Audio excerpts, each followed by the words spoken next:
Hello listeners, welcome back to the Indra Aziz Show. Show di mana kita membahas tentang musik, kehidupan, dan segala sesuatu yang menginspirasi. Dalam episode kali ini, episode pertama di season 2, alias episode 31, kita kedatangan tamu yang sangat keren banget. Beliau adalah jazz guitarist, jazz musician, jazz educator, dan juga jazz edu creator ya. Ngefans banget dari dulu. Dan ini dia, Dion Janapriya. Halo Dion. Yes. Apa Halo kabar? Aziz, apa kabar? Baik, Mantap, thank you. mantap. Thank you udah ngundang gue juga di sini. Thank you banget udah mau hadir di sini nih. No problem. So, hari ini Yon, topik kita adalah buat temen-temen yang sekarang kan lagi banyak yang work from home, lagi karantina, dan juga waktunya untuk mencoba berbagai hal yang baru nih Yon. Salah satunya mengeksplor musik yang lebih baru atau lebih luas atau lebih mendalam lagi. Specifically, jazz. Jazz. Makanya nih, gue ngundang lo hari ini untuk ngomongin itu. Sudah diduga. Gue akan buka dengan pertanyaan ini. Gue mau minta pendapat lo Yan. Dulu pernah ada topik yang serupa nih, yang waktu itu gue bilang kalau mau mendengarkan jazz itu bisa mulai dari tempat tertentu. Tapi tidak sedikit yang protes dan dia bilang nggak usah gitu, musik mah dengerin aja, nikmatin aja. Nah, gue pengen tahu pendapat dari Dion Janapriya nih. Mesti dari tempat tertentu ya. Jadi ya paling nggak gue misalnya ceritain dari gue sendiri ya. Misalnya dulu tuh gue juga nggak langsung tiba-tiba dengerin Miles Davis apa John Coltrane sih. Jadi sebenarnya yang itu sanggahan itu kayak lu mesti dengerin aja. Itu ada benernya sih, ada benernya. Cuma tergantung kita itu dengerin untuk tujuannya apa gitu ya. Kalau kita tujuannya emang buat belajar, kita mesti cukup open untuk upgrade, kita mesti cukup open untuk cari sources yang baru gitu kan. Ya. Tapi kalau memang fokusnya untuk enjoyment ya sebenarnya sih nggak masalah ya. Jadi kalau kita lihat misalnya dari misalnya gue seorang yang pengen belajar jazz ya, atau gue seseorang yang emang pengen dengerin jazz dan gue pengen enjoy tanpa ada tanpa ada demand untuk gue mesti upgrade. Ya. For fun ya. Ya gue rasa sih sah-sah aja ya. Karena gue awalnya juga begitu sih. Jadi dulu banget waktu gue sekitar umur 16-17 ya. Gue waktu itu kuliah musik ya tahun 98 tuh. Cuma waktu itu pas kuliah musik gue nggak tahu kita bakal belajar jazz gitu kan. Jadi kayak okay, we gonna play jazz. Oh my god, kayak jazz, what is jazz? Gue taunya jazz. Gue taunya jazz itu cuma kayak incognito, terus ada foreplay gue dengerin. Terus ya Jamiroquai, terus gue bilang itu udah jazz gitu kan. Jadi ya, which is fine gitu kan. Ya maksudnya kita itu waktu itu gue masuknya di situ. Cuma waktu itu gue inget banget pas habis kelas pertama tuh major gitar jazz. Okay, you have to listen to jazz. You have to listen to Miles Davis, Bill Evans, John Coltrane, John Scofield ya, Jim Hall dan segala macam itu nama-nama masih asing gitu kan. Tapi waktu itu emang gue mesti dengerin karena gue mesti lulus kuliah ya, basically seperti itu ya. Jadi gue ke toko CD kan, gue ke toko CD terus gue nyari CD jazz. Gue inget banget terus gue browsing kayak bagian section jazz ya. Dulu kita beli CD ya di Iya betul, beli betul. CD. Yes. Terus ada satu CD namanya Portrait in Jazz by Bill Evans Trio gitu kan. Oke, ini udah pasti jazz. Ini udah pasti jazz, Portrait in Jazz kan. Jadi ya udah gue beli CD itu dan itu kayak ngebuka dunia baru buat gue ya. Ada sesuatu yang kuat banget yang narik gue ke situ gitu. Jadi emang bertahap sih. Sorry, gue mau nanya, lo masih inget nggak sensasi yang lo rasain saat lo di posisi itu, lo mendengarkan jazz untuk pertama kali, yang mana musiknya instrumental, nggak ada vokalnya, udah gitu kebanyakan alatnya juga akustik kayak gitu.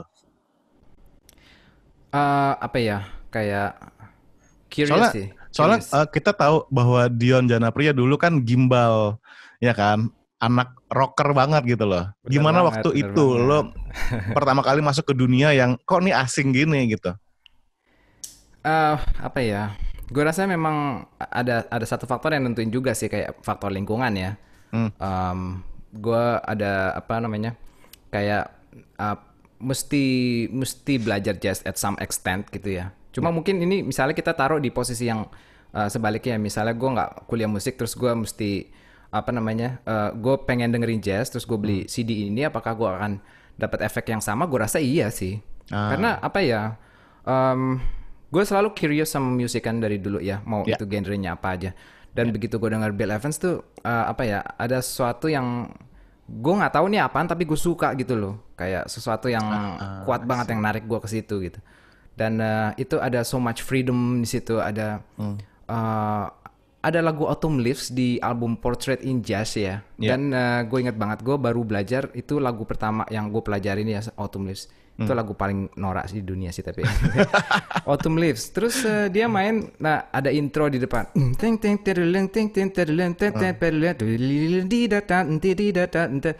kayak wow, apa itu ya? Dan the way he plays the melody itu kayak begitu free gitu ya. Terus ternyata jazz bisa ya. Kita bisa ya main jazz seperti itu ya. Dan gue rasa itu sih yang terutama yang menarik gue ke situ. Iya. Berarti in a way dalam sebuah hal yang abstrak juga kita sebetulnya tanpa karena kan waktu itu lo belum mendalami kayak ini apa ya kan. Jadi lo mendalami menikmati sesuatu yang sebetulnya masih abstrak waktu itu. Iya. Dan itu ternyata bisa juga. Bisa dengan mindset yang benar, gue rasa bisa gitu loh. Kalau gue dulu nih kalau gue boleh cerita, pertama kali gue dengerin lagu-lagu jazz yang mainstream, yang pokoknya yang tradisional gitu ya, itu buat gue setiap track di kaset atau di CD itu sama bunyinya ya. Sama. Gue nggak bisa bedain satu lagu dengan satu lagu yang lain gitu. Mungkin karena mindset kita udah kebiasaan sama lagu yang formnya intro, ada nyanyinya ya kan, habis itu segala macam. Terus kalau buat orang-orang yang seperti itu ya Yan, ini kalau kan lo tadi cerita based on your experience sebagai mahasiswa musik, ya kan? Tapi sekarang sejak lo juga udah banyak ngajar, punya banyak murid, pasti ada sudut pandang lain yang mana dari orang yang awam atau dari yang belum pernah punya pengalaman sama jazz. Lo akan advice apa ke mereka? Gue selalu advice sama sih. Selalu start dari sesuatu yang lu bisa relate. Mungkin nggak perlu yang berat-berat dulu ya. Artinya kalau orang yang belum pernah dengerin jazz, which is kebanyakan murid gue juga gitu sih. Normal karena mereka punya interest kan. Mereka curious gitu. Ini jazz nih apaan sih? Dan bunyinya kenapa gini gitu. Mereka nggak pernah bilang kayak gue pengen jadi gitaris jazz apa enggak. Mereka belum nyampe ke situ gitu. Jadi ini masih tahap pengenalan gitu ya. Jadi setidaknya kalau gue sendiri gue belajar jazz ya, itu setidaknya 2 tahun kemudian baru gue bisa bedain ini tema, ini solo, ini solo drums. Dan sebelumnya emang kayak noise aja sih, kenapa kayak orang solo dari awal sampai habis gitu gue masih bingung gitu loh. Jadi itu berubah semenjak gue dengerin John Scofield. John Scofield. Oke. Yes, John Scofield. Jadi gue denger, waktu itu dosen gue bilang kayak, lo dengerin nih album Ago-Go. Waktu itu sama John Medeski, Martin and Wood. Nice. Itu kayak funk based jam pieces gitu ya. Funky, bluesy, dan itu gue bisa relate. Karena gue banyak main rock juga dan gue senang funk. Terus pas sampai situ gue ngerasa kayak, oke, ini kayaknya gue bisa kulik nih. Ini actually sesuatu yang gue bisa kulik buat pertama kali karena banyak pentatonik, banyak blues kan. Dan bunyinya tuh nggak asing. Bunyinya nggak asing buat kuping gue. Tapi buat masuk ke jazz yang berat itu emang butuh waktu sih. Artinya ini is the thing yang menurut gue important ya. Kalau kita belajar musik itu sebenarnya nggak cuma belajar secara motorik gitu ya. Tapi yang sebenarnya yang kita latih itu 2 hal. Kita ngelatih motorik, fisiknya. Kita juga ngelatih kuping. Kita ngelatih pendengaran kita. Jadi gimana kita bisa level up ya dalam hal kita bisa meng-appreciate sesuatu yang lebih kompleks di awalnya. Itu juga melalui latihan sih sebenarnya ya. Kalau misalnya di tahun pertama itu gue dengerin jazz, swing, trading 4, bebop itu kayak noise. Tapi ternyata di tahun kedua, gue begitu dengerin balik lagi, gue udah bisa denger tekstur, gue bisa ngelihat kontur solonya, gue bisa denger scales, gue bisa denger progresi akord. banyak hal yang menarik yang bisa diperhatiin dari satu track rekaman aja ya, Yan ya.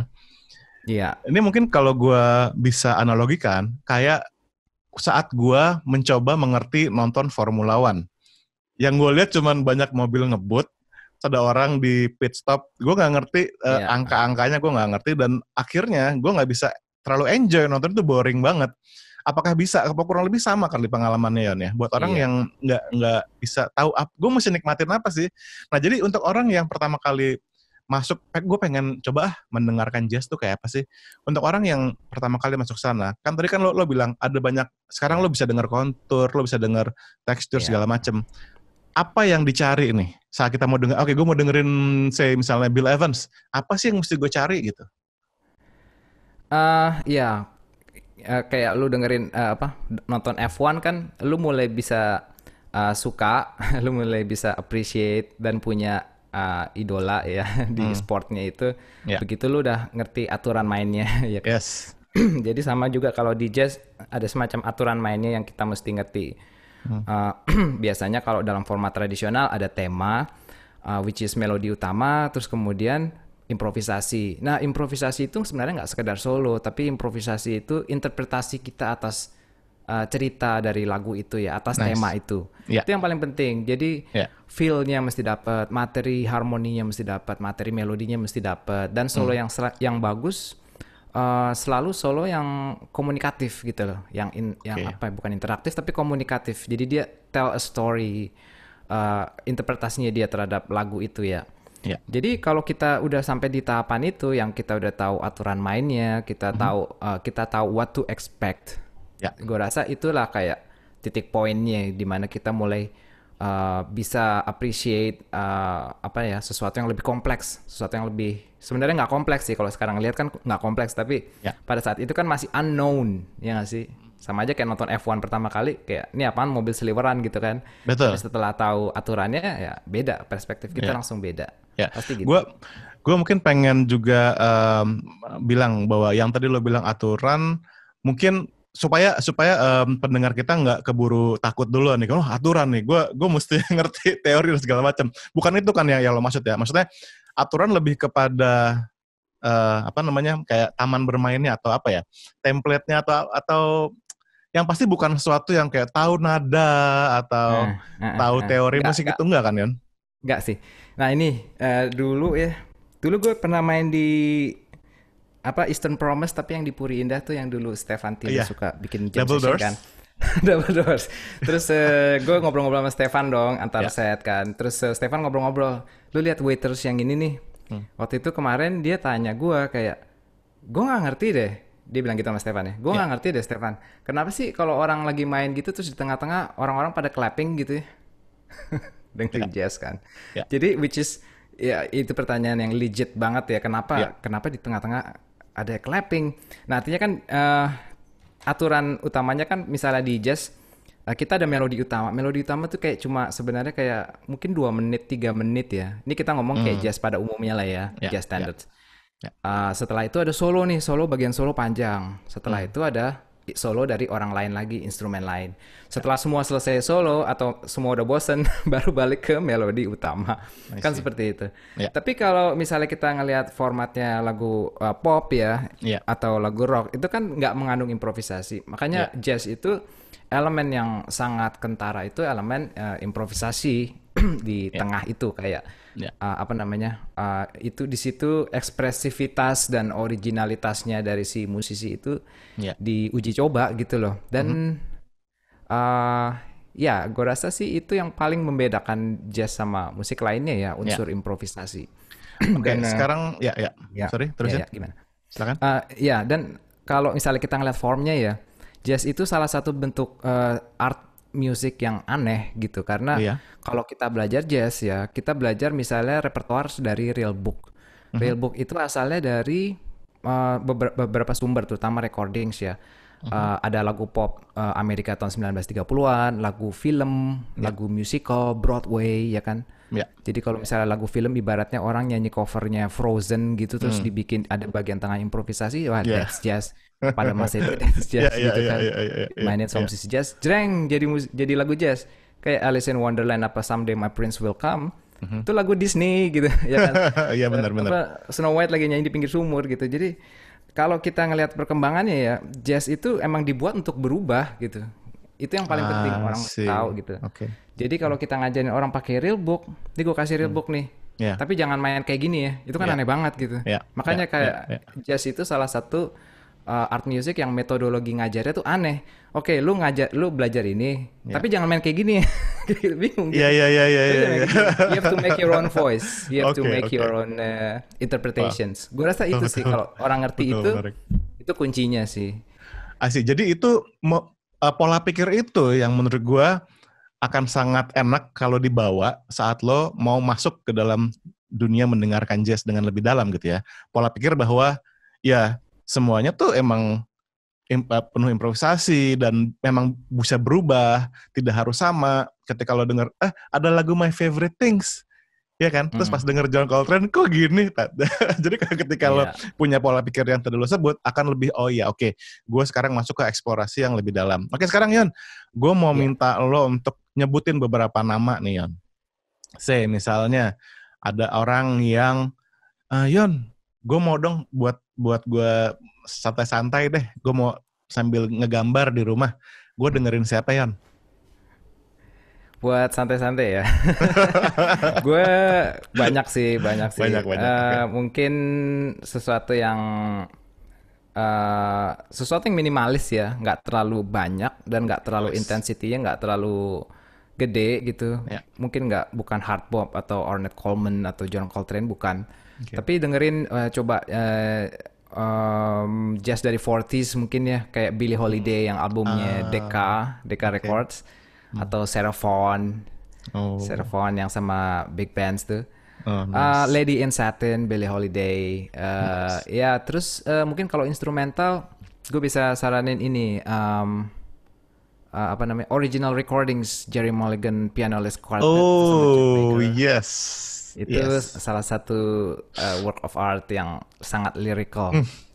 Yes. Beautiful. Banget. Iya. Gue rasa itu nggak terlalu intens, tapi enak gitu buat didengerin. Nggak terlalu By the way, Jerry Mulligan tuh selain sama Chet Baker pernah juga sama Paul Desmond juga ya, dengan format yang sama ya nggak sih? Iya. Yang nggak pakai harmoni ya? Maksudnya dia 2 melodi dan bass sama drum gitu kan? Aduh keren banget. Iya benar. Nah sekarang kalau misalkan dia nanya, Yon, gue nemu album nih, John Coltrane Love Supreme, gue dengerinnya enaknya pas lagi ngapain? Lo akan bilang ke dia apa ya? Kalau kayak gitu-gitu pas lagi kerja di rumah ya, misalnya lagi motong rumput atau sesuatu kerjaan yang di mobil juga oke sih selama nggak macet ya. Kalau macet mungkin malah stres. Gue rasa tergantung. Ya itu sesuatu yang lebih yang lu itu kayak begitu lu dengar kayak ada beberapa poin yang lu kayak apaan sih tuh jadi kayak distraction. Jadi kalau lu mau sesuatu yang tenang, gue nggak suggest itu. Nah karena buat gue kuping gue sangat sensitif gitu, jadi kalau misalnya ada sesuatu yang ini langsung gitu, makanya gue nggak bisa kayak mengerjakan sesuatu sambil dengar musik tuh, gue nggak bisa gitu loh. Oke. Iya.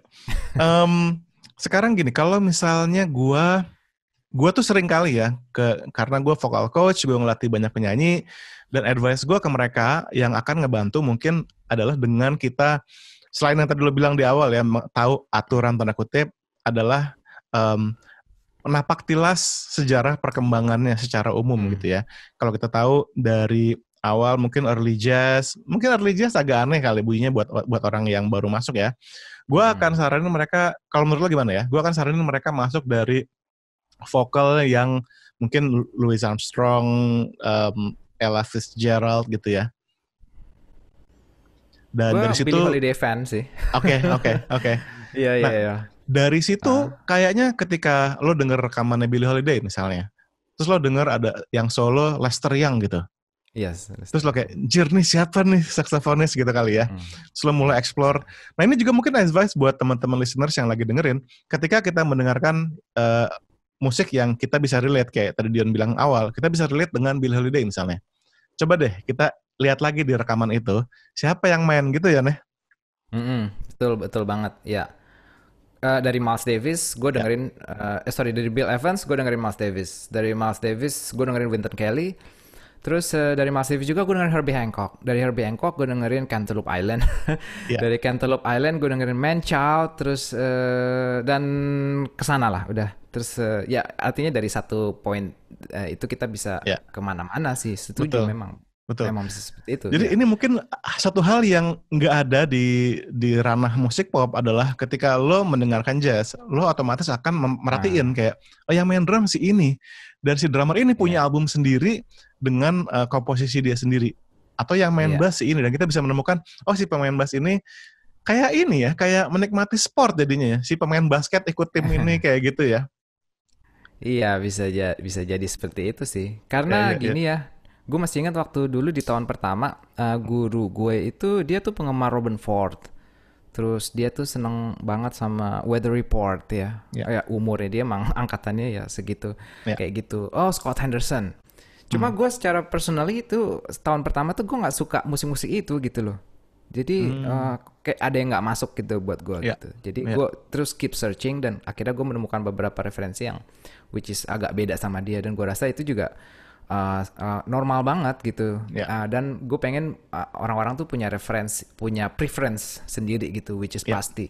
Kalau murid yang asalnya dari musik yang cadas, ya mungkin gue bisa kasih kayak semacam apa ya Scott Henderson bisa, terus mungkin Kurt Rosenwinkel biasanya tuh masuk tuh kalau yang asalnya dari cadas-cadas gitu. Terus kalau yang pop mungkin gue bisa kasih Lee Ritenour ya kan, Larry Carlton. Wes Montgomery harus. Tapi ya mesti, gue percaya gini sih, sebenarnya lu listening to music itu sebenarnya learning, itu bentuk belajar. Jadi lu kalau belajar musik harus terus dengerin musik, karena dengerin musik itu sama aja lu menemukan sesuatu yang baru. Kalau kita dengerin dengan mindset yang benar gitu ya. Gue rasa sih ya seperti itu. Very interesting. Gue mau nanya satu hal lagi nih.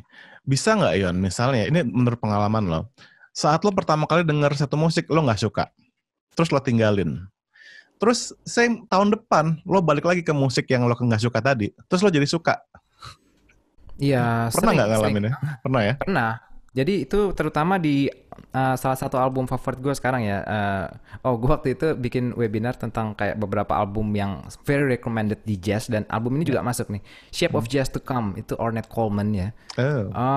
Itu salah satu album yang kontroversial pada saat itu karena dia itu menentang semua pakem baku di jazz.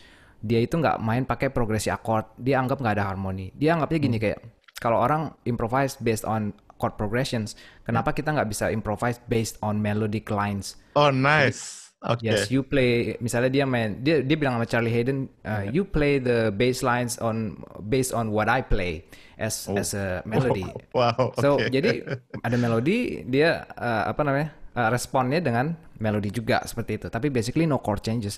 Tapi pada waktu itu kan musiknya dihujat banget gitu ya waktu itu ya. Jadi kayak kebelah jadi dua, ada yang bilang dia genius, ada yang enggak. Dan gue waktu itu pas waktu dengar di tahun ketiga itu, gue nggak suka sih, kayak bener-bener ini apaan sih. Maksudnya gue dengerin John Coltrane Love Supreme sih, cuma ada sesuatu di Shape of Jazz to Come tuh yang gue masih belum bisa nangkep gitu, kenapa ya gitu. Tapi setelah gue denger tahun-tahun kemudian, gue bisa nangkep kayak pure esensi dari lyrical side-nya dari Ornette Coleman. Cara mereka mainnya itu memang berantakan, kadang-kadang pitch-nya beda sedikit gitu. Betul, kayak betul. Istilahnya selengean banget deh mainnya gitu. Tapi gue bisa appreciate itu. Sama juga waktu gue kelas ini, pertama kali gue ensemble jazz ya, main di band jazz, itu chaos banget. Gue nggak bisa denger chord, jadi gue bisa baca chord, gue tahu ketukan, jadi gue ikutin aja kertasnya kan, tapi gue belum bisa dengar. Jadi artinya kalau di tengah hilang, ya susah. Jadi artinya mesti masuk lagi ke form kan, orang ada di mana, gue mesti. Itu sesuatu yang gue pelajarin dalam course mungkin sekitar 2-3 tahun baru gue berasa nyaman gitu ya. Karena di tengah-tengah gue kayak lost. lost ada di mana. Iya. Aduh, ini pembahasan menarik banget nih. Gue kayaknya bakal punya feeling. Gue punya feeling. Kayaknya gue bakal sering-sering gangguin lo nih, Yon. Kita ngomongin album-album kontroversial ya kan. Kita ngomongin album-album yang menarik. Oke, Yon. Ini boleh kita sudah sampai di durasi. Tapi sebelum kita tutup, kita mesti bikin kesimpulan dulu. Jadi tadi kalau yang gue tangkap, hal pertama adalah kita bisa start dari musik-musik yang kita bisa relate. Kalau kita relate-nya sama vokal, ya kita start dari vokal gitu ya, Yan ya. Kalau relate-nya sama musik yang nge-groove, yang rock, kita start dari situ. Yang berikutnya adalah kita mulai kayak mencari tahu kayak aturan main. Oh ini tuh melodi utama, terus ini adalah bagian solo. Terus kita mulai perhatiin kayak gimana sih si pemain bass sama pemain drum berinteraksi. Akhirnya dari situ kita jadi discover, oh si yang main bass di albumnya si ini adalah si ini gitu ya, Nih, bener ya? Iya, betul. Oke, kalau dari Dion sendiri, lo ada kata-kata penutup untuk pendengar kita? Apa ya? Untuk yang mau masuk ke dalam jazz, mau mendalami jazz lebih dalam lagi gitu. Ya, selalu dengerin dengan mindset yang benar sih. Artinya mindset, kita dengerin untuk belajar. Ya, memang musik tuh sebagian besar kita ngelihatnya sebagai hiburan, tapi kalau misalnya kita sebagai vokalis ya, atau sebagai gitaris atau apapun, dan kita pengen improve, ya berarti artinya kita harus improve dari sisi kuping. Tangan gue nih, mungkin 20 tahun lalu, tangan gue masih sama aja gitu. Yang improve tuh kuping gue. Ya. Wow. Tangan gue mungkin masih se-fleksibel dulu ya. Tangan gue nggak banyak berubah sih. Cuma gue lebih tahu kayak note apa yang harus dipencet. Terus gue tahu timbre apa yang harus gue cari di gitar, dan gue tahu mesti main chord apa, gue tahu mesti main note apa, itu asalnya dari kuping. Jadi itu mesti bareng antara teknik kita dan kemudian pendengaran kita. Itu mesti bareng. Nggak bisa jomplang salah satunya gitu, mesti bareng. Nah nanti suatu saat kalau pendengaran kita udah di atas, nah di situ baru kita bisa take on materi yang lebih advance. Tapi gue bisa tambahin satu yang paling esensial dari dengerin jazz adalah misalnya sebagai vokalis ya, gue misalnya main sama lu Ziz, kan lu bilang nih, oh ya main lagu ini enaknya diapain ya? Enaknya diapain ya? Kayak gitu. Enaknya diapain? Nggak ada, itu tuh nggak ada di musik-musik lain. Iya. Enaknya diapain ya? Gitu. Artinya kita mesti apa ya? Itu butuh kreativitas buat kita bikin sesuatu yang original dari satu piece jazz, dan gue rasa kalau berangkat dari situ aja kita bisa ngerti banyak sih tentang kenapa jazz itu bisa fun banget. Bisa fun banget. Very interesting. Betul. Bisa fun. Semoga buat listeners yang lagi dengerin sekarang, ini bisa langsung perjalanan dari beginner jazz listener menjadi expert jazz listener ya. Karena itu perjalanan yang sangat fun ya, Yon, ya, dan menarik, penuh discovery. Oke, terakhir nih, Yon, buat teman-teman yang ingin tahu tentang Guyup Gitar, lo bisa ceritain di sini? Oh boleh. Ya, Guyup Gitar itu online course gue di Teachable. Dan di situ sebenarnya anggap aja kayak community sih, Sis. Di situ ada gue taruh beberapa course yang spesifik bahas tentang jazz gitar, ya macam-macam materinya, ada yang untuk basic, ada yang untuk beginners, intermediate, bahas blues atau bahas chord melody. Jadi di situ modules, bentuknya modules video yang kalian bisa akses ya. Bisa akses, tapi sebenarnya bukan itu doang yang penting. Yang paling penting adalah gimana di Guyup Gitar itu kita community-nya di seluruh Indonesia ya ada, dan mereka bagus-bagus banget sih. Gue kadang-kadang surprise banget sih kayak dengan progresnya mereka gitu. Dan kita punya apa namanya weekly webinars ya setiap Sabtu pagi di mana kita itu bisa ketemu. Untuk umum atau khusus buat subscribers? Maksudnya? Khusus members. Khusus members, subscribers ya. Dan ya kita biasa diskusi dan share progress di WA. Nice. Jadi ya anggap aja kayak satu platform buat belajar gitar jazz ya, gitar jazz, dan kita bisa saling share informasi, dan di situ saya akan ya ngajarin apa yang saya bisa lah tentang gitar jazz dan improvisasi gitu ya. Jadi kalau mau search Guyup Gitar di teachable.com. ya. Guyup Gitar emang panjang banget, tapi Guyup Gitar basically cuma satu di dunia, jadi langsung. Nice. Yes, listeners juga bisa temukan Dion Janapria di Instagram, di mana Dion suka share juga webinar klip-klip dari webinar weekly-nya gitu ya. Iya. Oh, nice. Oke, Yon, thank you so much udah join gue hari ini di podcast The Indra Aziz Show. Ini gue yakin ini nggak akan yang terakhir nih, Yon. Gue bakal sering ngangguin lo, Yon. Kita ngomongin album ini yuk, Yon. Kita ngomongin Miles Davis ini yuk, gitu ya. Iya, itu seru banget. Semoga nggak bosan-bosan nih, Yon, gue undang. Gak bakal bosan kalau ngobrol sama lu, Sis. Oke, thank you banget, Yon. Sama-sama, Pak. Dadah. Thank you, bye-bye.